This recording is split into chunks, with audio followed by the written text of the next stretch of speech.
Hello दोस्तों, कैसे हैं आप सभी। उम्मीद करता हूं आप सभी बहुत ही अच्छे होंगे। तो आज की इस वीडियो में हम पढ़ने वाले हैं क्लास 12 फिजिक्स का बहुत ही इंपॉर्टेंट टॉपिक जो है व्हीटस्टोन सेतु। तो व्हीटस्टोन सेतु किसे कहते हैं, इसका रचना क्या होता है, सिद्धांत क्या होता है, इसका उत्पत्ति मतलब इसका डेरिवेशन हम देखेंगे और बहुत ही अच्छे से आपको समझ में आएगा। और जो भैया सिद्धांत है ना, उसको हम ये इसी वीडियो में आपको याद ही करा देंगे। वो कैसे, तो चलिए दोस्तों अपने टॉपिक को शुरू करते हैं। तो हमें सबसे पहले जानना है कि भैया व्हीटस्टोन सेतु कहते किसे हैं। तो याद रखेंगे दोस्तों, ये व्हीटस्टोन सेतु एक प्रकार का क्या है, युक्ति या हम कह सकते हैं यंत्र है। ठीक है, ये क्या है, एक प्रकार का मतलब व्हीटस्टोन सेतु। यह हम ऐसे लिखेंगे, सब अच्छे से आपको रफ में ही लिखवा, जो क्या है सब आपको कराया जा रहा है। इसी प्रकार सब आपको नोट्स में जैसे आपको यहाँ पे लिखवाया जाएगा वैसे ही आपको लिखना है। 100 में 100 मार्क्स आपको जितने भी हैं भैया उतने मार्क्स मिलेंगे। तो अब ऐसे लिखेंगे कि इसकी यह एक युक्ति है, क्या है, युक्ति है, जिसकी सहायता से क्या करते हैं, जिसकी सहायता से अज्ञात प्रतिरोधों का मान ज्ञात किया जाता है। अज्ञात प्रतिरोधों का मान ज्ञात किया जाता है, ज्ञात किया जाता है, उसे हम क्या कहते हैं, व्हीटस्टोन सेतु कहते हैं। मतलब व्हीटस्टोन सेतु एक ऐसा यंत्र है जिसकी सहायता से हम क्या कर सकते हैं, अज्ञात प्रतिरोधों का मान ज्ञात कर सकते हैं। ठीक है, अब आता है दूसरा, इसमें एक और नोट्स में आपको याद रखना है कि इसकी खोजकर्ता मतलब इसके खोजकर्ता अर्थात इसके जनक कौन है, तो भैया व्हीटस्टोन ही है। स्टोन नामक एक वैज्ञानिक हैं। ठीक है, इनके नाम पर ही क्या दिया गया है, व्हीटस्टोन सेतु दिया गया है। तो इसके मतलब अगर खोजकर्ता आ जाए तो आप क्या लिखेंगे, व्हीटस्टोन सेतु इसके खोजकर्ता हैं। तो इतनी बात आपको यहाँ पे सबसे पहले लिख देना है। उसके बाद आता है इसकी रचना। ठीक है, तो भैया इसकी रचना सबसे पहले तो आपको बनाया जाएगा व्हीटस्टोन सेतु और उसी से आपको रचना में आपको लिखना है। तो वो भी मैं बताऊंगा। सबसे पहले तो मैं इसका व्हीटस्टोन सेतु का फिगर बना दे रहा हूँ। ठीक है, तो एक एक फिगर को आपको अच्छे से समझना है। ठीक है, ये आप अच्छे से समझिएगा इस फिगर को, क्योंकि ये फिगर ही सब कुछ है। तो ऐसे मैं बना दे रहा हूँ।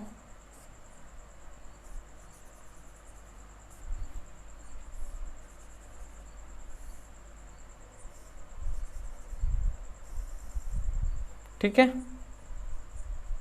तो यहाँ पे ध्यान दीजिएगा, यहाँ पे हमने यहाँ पे हमने 4 प्रतिरोध लिए हैं। एक P है, Q है, R है और S है। ठीक है, और इसको हमने क्या किया है, एक कुंजी और यहाँ पर एक हमने सेल से इसको जोड़ दिया। ठीक है, और ध्यान दीजिएगा यहाँ पे क्या है, यहाँ पे आपके 4 चतुर्भुज हैं, एक जो इसका है ABC और ये है D। ये देखिए यहाँ पे हमने सबसे पहले देखिए क्या लिया है, सबसे पहले यहाँ पे 4 प्रतिरोध लिए हैं, P, Q, R और S, ये 4 प्रतिरोध हैं। और यहाँ पे चतुर्भुज है, कौन चतुर्भुज है, ABC और D, ये चतुर्भुज है कि नहीं, देख रहे होंगे आप। इस प्रकार ये चतुर्भुज के आकार का है। तो और इसमें हमने क्या किया है, इसको हमें एक कुंजी से और सेल से जोड़ दिया है। और इसमें याद रखेंगे, इसमें 2 विकर्ण है, एक है भैया ये B है और एक है D। तो इसके एक विकर्ण में हमने क्या लगाया है, धारा मापी लगाया है। क्या लगाया है भैया, धारा मापी लगाया है, जिसे हम G से प्रदर्शित करते हैं। ठीक है, और दूसरे विकर्ण में हमने क्या लगाया है, सेल लगाया है। ठीक है, तो पहले विकर्ण में हमने क्या लगाया है, ये धारा मापी है। तो अब आपको यहीं से आपको रचना इसका लिखना है। रचना में क्या लिखेंगे कि सबसे पहले आप लिखेंगे चतुर्भुज ABCD में 4 प्रतिरोध P, Q, R, S लिए गए हैं, जिसमें 2 विकर्ण हैं तथा उसके एक विकर्ण में धारा मापी लगाया गया है G, धारा मापी G लगाया गया है तथा दूसरे विकर्ण में कुंजी तथा सेल लगाए गए हैं। इतनी बात आप रचना में लिखेंगे। तो आशा करते हैं आप समझ गए होंगे। ठीक है, इस फिगर में आपने क्या समझा, जो कुछ भी समझा है उसे रचना में आपको लिखना होता है। तो आप क्या लिखेंगे, मैं आपको सबसे पहले एक बार और मैं बोल दे रहा हूँ, आप लिखिएगा, क्योंकि सब कुछ लिखवाना तो संभव नहीं है। तो आपको सुनकर, समझकर और उसे अपने नोट्स में लिखना है। तो क्या लिखेंगे कि चतुर्भुज ABCD है, एक चतुर्भुज ABCD है जिसमें 4 प्रतिरोध लिए गए हैं, 4 प्रतिरोध PQR और S लिए गए हैं, जिसमें 2 विकर्ण है, एक विकर्ण में धारामापी G लगाया गया है तथा दूसरे विकर्ण में कुंजी तथा सेल लगाए गए हैं। ठीक है, इतनी बात आपको क्या लिखना है, रचना में लिख देना है। उसके बाद रचना लिखने के बाद आपको लिखना है सिद्धांत। तो अब आते हैं भैया इनके सिद्धांत पे। तो आशा करते हैं आप रचना लिख लेंगे, उसके बाद आते हैं इसके सिद्धांत पे।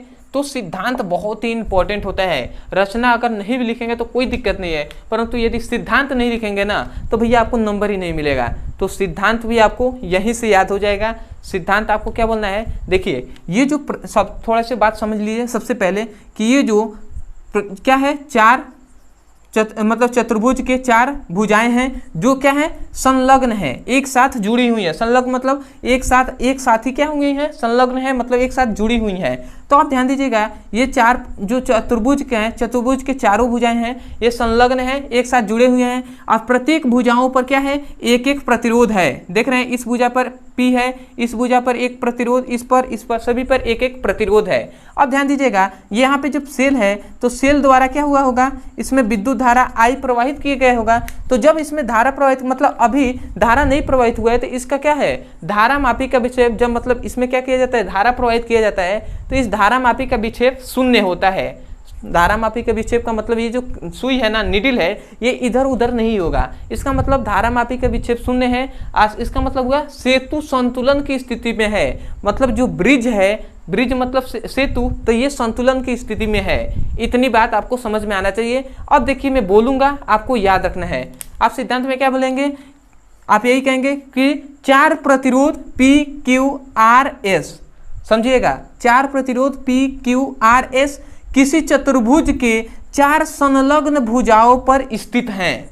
देख रहे हैं ना, ये चतुर्भुज है तो चतुर्भुज के 4 भुजाएं हैं और संलग्न हैं, तो इन संलग्न भुजाओं पर स्थित है। तो हमने क्या बोला, सबसे पहला यही बोला कि 4 प्रतिरोध PQRS किसी चतुर्भुज के 4 संलग्न भुजाओं पर स्थित है तथा इसके एक विकर्ण में धारामापी तथा दूसरे विकर्ण में सेल लगाया गया है।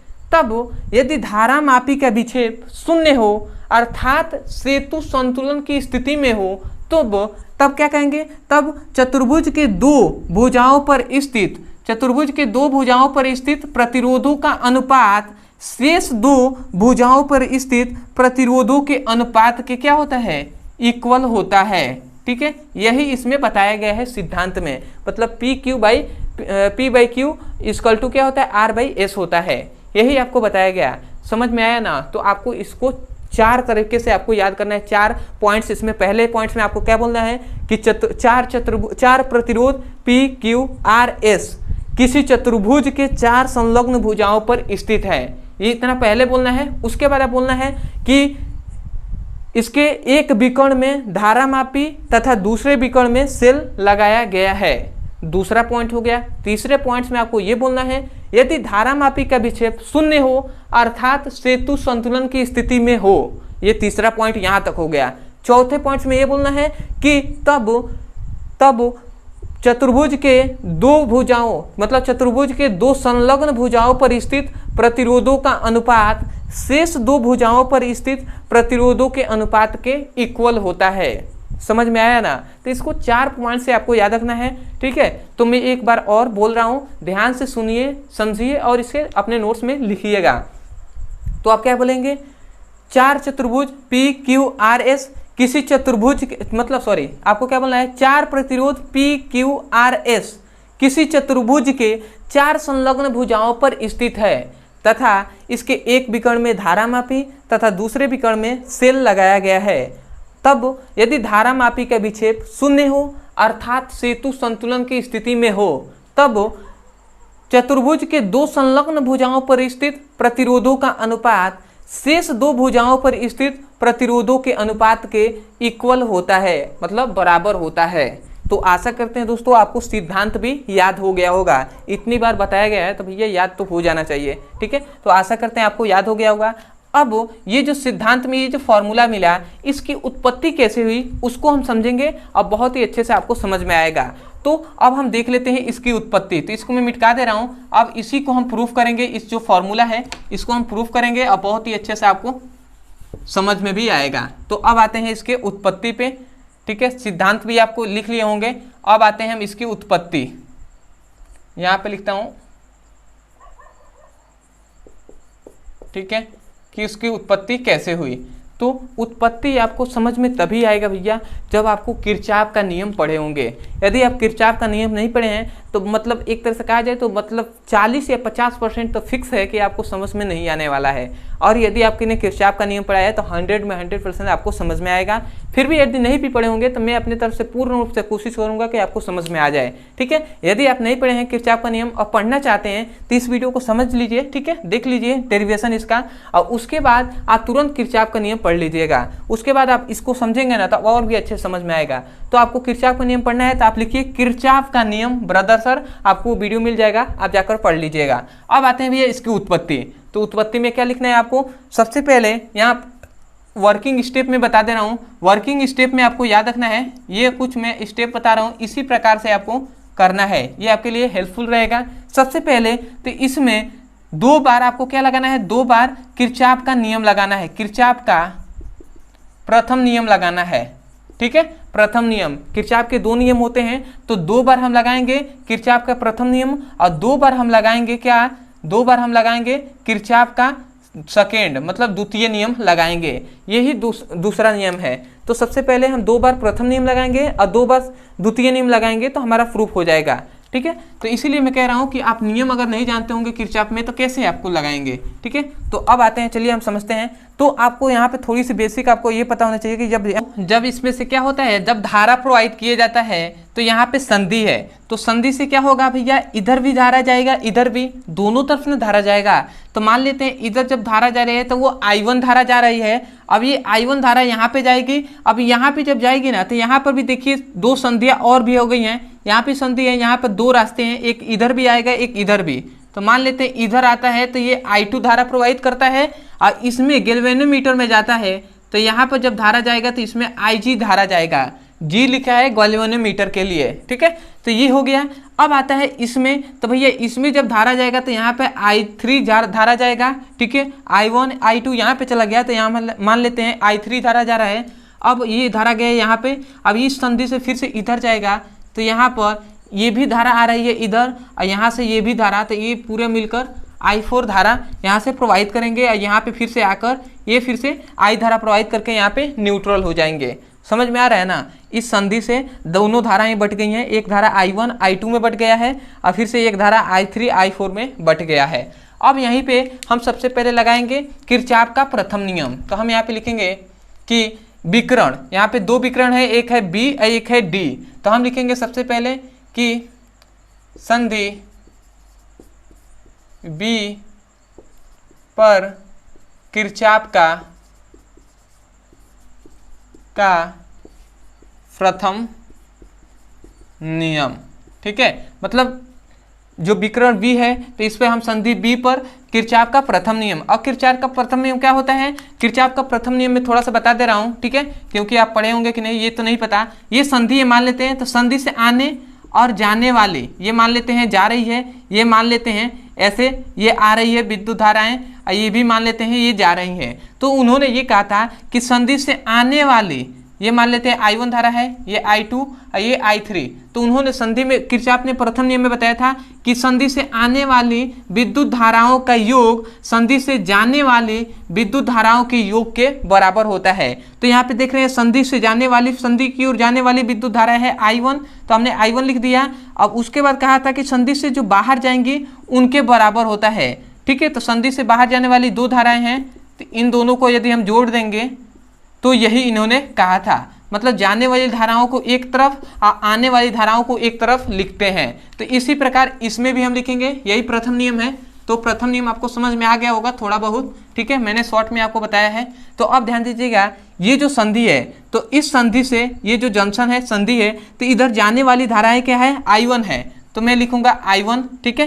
तो I1 है तो I1 हमने लिख दिया। उसके बाद यहाँ पे देखते हैं इस संधि से, देखिए ये दोनों धाराएं बाहर जा रही हैं, ये इधर जा रही हैं और ये मतलब ये संधि की ओर जा रहा है और ये संधि से दोनों बाहर जा रही हैं। तो संधि की ओर हमने एक तरफ लिख दिया और संधि से बाहर जाने वाली धाराएं क्या हैं, I2 प्लस IG भी हैं, ये दोनों हमने लिख दिया।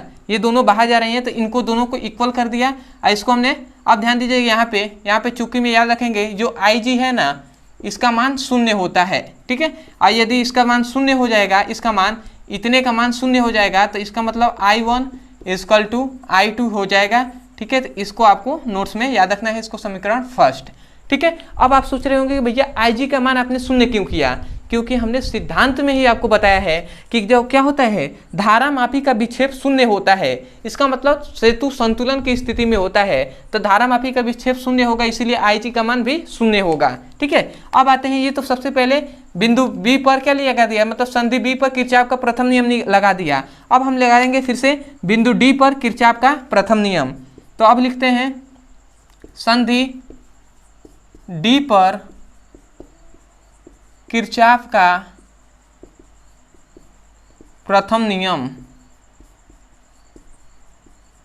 ठीक है। तो प्रथम नियम क्या हो जाएगा, यहां पर भी हम देखेंगे कि भैया संधि इसकी ओर आने वाली धाराएं कौन सी है, ये है I3 है, तो I3 हमने लिख दिया। अब इससे जाने वाली धाराएं क्या हैं, देखिए ये है, और फिर से ये भी देख रहे हैं ये IG जो धारा है ये इस तरफ से आ रही है, इसका मतलब इसी के साथ हम लिखेंगे IG भी, ठीक है। और उसके बाद ये देख रहे हैं संधि से बाहर जा रही हैं, ये बाहर जा रही हैं I4 वाली धारा, तो I4 को इस प्रकार लिख देंगे, ठीक है। अब हम जानते हैं कि IG का मान क्या होता है, 0 होता है, तो इसको हम इसी प्रकार छोड़ देंगे। तो I3 इक्वल टू I4 हम लिख देंगे, ठीक है। ये हो गया, तो इसको समीकरण 2 मानते हैं।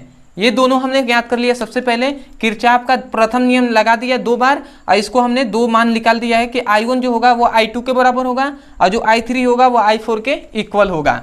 उसके बाद अब ध्यान दीजिएगा, अब हम लगाएंगे किरचॉफ का द्वितीय नियम, ठीक है।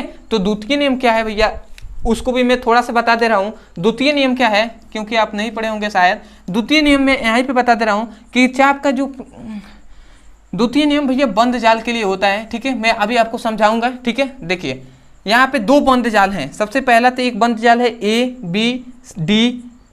ABDA है और एक है BCDA है, ये 2 बंद जाल हैं। तो सबसे पहले हम पहले बंद जाल लगाएंगे ABDA में, तो हम लिखेंगे बंद जाल ABDA में, ठीक है, ABDA में, ठीक है। किरचॉफ का प्रथम नियम, मतलब ऐसे लिखेंगे किरचॉफ का द्वितीय नियम, ऐसे आप लिख देंगे अच्छे से। अब उसके बाद हम द्वितीय नियम लगाते हैं। तो उन्होंने बताया था कि जो धारा होता है उसके संगत जो प्रतिरोध होता है उन दोनों का गुणनफल, ठीक है। और इसी प्रकार होता है, मतलब यहाँ पे भैया इसको समझाना, जैसे किरचॉफ का जो द्वितीय नियम है ना उसको समझाना बहुत ही, जो द्वितीय नियम है उसको हम समझाना बहुत ही थोड़ा सा एक तरह से कहा जाता है कठिन है, तो उसको भी आप समझ जाएंगे, ठीक है। तो यहाँ पे हम क्या करते हैं, ठीक है, यहाँ पे समझाना, इसीलिए मैं कह रहा था किरचॉफ का नियम आप जाकर देख लीजिएगा। यहाँ पे क्या हो जाएगा, I1P हो जाएगा, ठीक है। जो इसके संलग्न जो क्या होते हैं I1 मतलब धारा के संगत जो प्रतिरोध होते हैं इन दोनों का गुणनफल होता है, ठीक है। उसके बाद यहाँ पे आएंगे तो ये क्या हो जाएगा, यहाँ से इसके संगत प्रतिरोध कौन सा है, IG के धारा का संगत है I, तो इसको भी हम लिख देंगे IG लिख देंगे। उसके बाद यहाँ पे आते हैं तो इसके संगत क्या है, I3 के संगत है ये I3R है, तो ये हमने R लिख दिया, ठीक है। ध्यान दीजिएगा हमने क्या किया है, सबसे पहले ध्यान दीजिए, हमने इसमें बताया जाता है कि यदि आप यहाँ से हमने लिया है ABDA में, तो यदि हम इस प्रकार दौड़ते हैं, ठीक है, यदि हमारी दौड़ने की दिशा इस पे मान लेते हैं हम चलते हैं इस रास्ते पे, तो यदि हमारे चलने की दिशा धारा की दिशा में होगा तो उसको हम प्लस लेंगे, और यदि धारा की दिशा के विपरीत होगा तो माइनस लेंगे। तो यदि हम मान लेते हैं इस दिशा में चल रहे हैं तो चलेंगे तो भैया I1 है और इसके संगत प्रतिरोध RP है, तो I1P का गुणा हम करा लेंगे, ठीक है। और यहाँ पे अगर हम चलते हैं तो देखिए देखिए धारा का मान भी क्या है, इसी प्रकार है, हम इस दिशा में चल रहे हैं तो इसीलिए हमने प्लस लिया है, तो इसके आगे प्लस लिखा है, ठीक है, उसको लिखते नहीं है। उसके बाद जब यहाँ पे आते हैं तो यहाँ से हम इस दिशा में चलेंगे, इसमें, तो यहाँ पे अगर हम चलते हैं तो देखिए इसी में चलेंगे तो भैया इसकी दिशा भी इसी प्रकार है और इसी दिशा में हम चल रहे हैं और इसके संगत प्रतिरोध है ये जी है, तो हम इसको लिखा है आई जी प्लस जी। अब यहाँ पे देखिए ये गड़बड़ हो गया था, यहाँ पे प्लस होना चाहिए क्योंकि हम इसी दिशा में न चल रहे हैं, ठीक है, तो यहाँ पे आ गए। उसके बाद आप ध्यान दीजिएगा, उसके बाद हम इसको अब इस दिशा में चल रहे हैं और धारा की दिशा है इस प्रकार, देख रहे हैं विपरीत है, हम इस प्रकार अब जाएंगे, ठीक है, क्योंकि ए बी डी ए में हमने लिया है। तो अगर हम इस प्रकार चल रहे हैं और इस प्रकार धारा आ रही है तो इसको हम माइनस लेंगे, तो I3R लिखेंगे, तो I3R लिखेंगे तो यहाँ पे माइनस होगा ना, माइनस इक्वल टू 0 हम लिख देंगे, ठीक है, क्योंकि इक्वल टू में 0 होता है, जब आप पढ़ेंगे ना तो आपको समझ में आएगा। तो ये तो हमने सही लिखा था, जैसे कि क्या हुआ था, ये अगर ये माइनस में है, इसको हम इक्वल टू के इधर ले आएंगे तो माइनस में हो जाएगा, ठीक है, तो क्या हो जाएगा, प्लस में हो जाएगा ना, तो इसको हम माइनस से क्या कर दिए, इसको इक्वल के इधर भेज दिए, ठीक है, इसलिए ये क्या हो गया, प्लस में हो गया है। तो इस प्रकार हमने डायरेक्ट लिख दिया है इसको, ठीक है। तो आशा करते हैं आप समझ रहे होंगे, भैया इधर माइनस था, इधर आ गया तो प्लस हो गया, ठीक है। तो अब आप ये ध्यान दीजिएगा, इतना मान तो ये तो शून्य हो जाएगा ना, क्योंकि इसका मान यदि शून्य है तो इसमें गुणा होगा तो ये भी मान शून्य हो जाएगा। इसका मतलब I1P इक्वल टू क्या हो जाएगा, I3R के, ये दोनों इक्वल हो जाएंगे, तो ये हमें मिल गया। मतलब क्या मिला, I1P इक्वल टू I3R मिला हमके, ठीक है। अब हम देखेंगे भैया इसमें क्या, अब ये तो पहले हमने लगा दिए एक बंद जाल A B D A में, अब दूसरा बंद जाल है B C D A में। अब हम लगाएंगे किरचॉफ का सेकेंड नियम, तो हम लिखेंगे बंद जाल B C D B में किरचॉफ का सेकेंड नियम, ठीक है, आप लिख लीजिएगा बंद जाल B C D B में किरचॉफ का द्वितीय नियम। अब इसमें आप ध्यान दीजिएगा, अब इस दिशा में हम चल रहे हैं, सबसे पहले इस तरह हम चलेंगे, देखिए इसके संगत है I2 के संगत है Q, तो हम लिखेंगे Q, इस तरह हम लिखेंगे I2 इंटू Q, और इसको हम आगे प्लस देंगे कि माइनस, देखिए हम इसी दिशा में चल रहे हैं, धारा भी इसी दिशा में बह रहा है, तो इसलिए प्लस हम लिखे हैं यहाँ पे। अब दूसरा हम आते हैं, जब इधर हम जाएंगे तो देखिए धारा की दिशा इस दिशा में है और हम इस दिशा में दौड़ रहे हैं, इसका मतलब यहाँ पे माइनस लेंगे, तो इसको हम माइनस ले लेते हैं, तो यहाँ पे क्या है I4S लिखेंगे, I4S हमने लिख दिया। उसके बाद आप देखिए हम इस दिशा में चलेंगे, तो जब इधर जाएंगे तो देखिए धारा की दिशा है इस तरह, हम इस दिशा में चल रहे हैं, तो इसका मतलब IG भी लेंगे, ये भी क्या हो जाएगा, माइनस हो जाएगा, तो इसको हम क्या लेंगे, माइनस IG लेंगे इक्वल टू 0, ठीक है, 0 लिख देंगे, डायरेक्ट नहीं यहाँ पे लिख रहे हैं, ठीक है। अब इतना का मान क्या हो जाएगा, शून्य हो जाएगा, तो इसका मतलब क्या हुआ, यहाँ पे हो गया I2Q। अब इसको हम इक्वल के इधर भेजते हैं, बराबर के इधर, तो माइनस है इधर आएगा तो प्लस हो जाएगा, तो I4S हो जाएगा। तो ये हमें मान यहाँ से मिल गया, समझ में आ रहा है ना, इतना हमें मिल गया। तो अब इसको हम मान लेते हैं समीकरण 3 और इसको समीकरण 4, ठीक है। अब यहाँ पे ध्यान दीजिएगा, हम लिखते हैं यहाँ पे, अब आपका प्रूफ हो गया है, समीकरण 3 में 4 से भाग देने पर, ठीक है। यदि हम समीकरण 3 में 4 से भाग दिलाते हैं तो भैया इसके दाएं पक्ष से दाएं वाले पक्ष में जो मतलब राइट है, जो लेफ्ट है उसके साथ लेफ्ट में भाग देंगे और राइट में राइट से भाग दे देंगे। तो अगर हम भाग देते हैं तो यहाँ पे क्या हो जाएगा, इस कलर से लिखते हैं, तो यहाँ पर है I1P है, तो I1P के साथ इधर वाले के भाग दिलाएंगे तो I2Q हो जाएगा, और इक्वल टू लिखेंगे, फिर से इधर वाला क्या है I3R है, और इसके साथ क्या है, इसके हम भाग ले आएंगे इधर वाला, तो I4S के साथ भाग दिलाएंगे। अब ध्यान दीजिएगा, इस I1 से I2 कैंसिल हो जाएगा, इस I3 से I4 कैंसिल हो जाएगा, ठीक है, कैंसिल होगा कि नहीं। आप कहेंगे भैया कैसे होगा, तो भैया हमने बताया था कि I1 जो होता है वो I2 के इक्वल होता है, ठीक है, तो इसीलिए I1 है I2 के इक्वल है, तो दोनों कैंसिल हो जाएंगे। और यहाँ पे हमने बताया था कि I3 है वो I4 के इक्वल होता है, I3 I4 के इक्वल है, तो ये दोनों कैंसिल हो जाएंगे। तो अब यहाँ पे क्या बचा भैया, क्या बचा, यहाँ पे बचा ना P/Q इक्वल टू R/S, यही ना बचा, और यही तो हम प्रूफ कर रहे थे, P/Q इक्वल टू R/S, यही तो प्रूफ कर रहे थे ना। तो आशा करते हैं दोस्तों ये आपको जो क्या है, इसकी जो उत्पत्ति है अर्थात डेरिवेशन है, ये भी आपको अच्छे से समझ में आ गया होगा। तो तो देखिए यदि आपको ये नहीं समझ में आया है और भी सिद्धांत रचना सब कुछ समझ में आया है, ये नहीं समझ में आ रहा है, तो इसका सबसे मेन इंपॉर्टेंट कारण है भैया किरचॉफ का नियम का ना मतलब आप वीडियो को ना देखे हैं, ठीक है, उसके लिए आपको समझ में नहीं आ रहा होगा। तो मैं यही कहूँगा यदि समझ में आ गया है तो बहुत ही अच्छी बात है, क्योंकि मैंने सोचा है कि एकदम बेसिक से आपको यहाँ पे बताया गया है सभी बातों को, ठीक है, नहीं तो बहुत जल्दी में बता दिया होता, ठीक है, परंतु मैंने चाहा कि यदि नहीं पढ़े होंगे फिर भी आप समझ जाएंगे। तो यदि आप समझ लिए होंगे तो मैं यही कहूँगा कि यदि आप समझ गए हैं तो बहुत ही अच्छी बात है, और नहीं समझे ना भैया तो आप सबसे पहले किरचॉफ का जाइए नियम देखिए, तो आप जाके यूट्यूब पे लिखिए किरचॉफ का नियम ब्रदर सर, आपको वीडियो मिलेगा, वहाँ से जाकर आप उसको पढ़िए, सबसे पहले पढ़िए, उसके बाद आप आके यहाँ से उत्पत्ति से चालू कीजिए, इसको देखिए, आपको 100 में 100% आपको समझ में आएगा।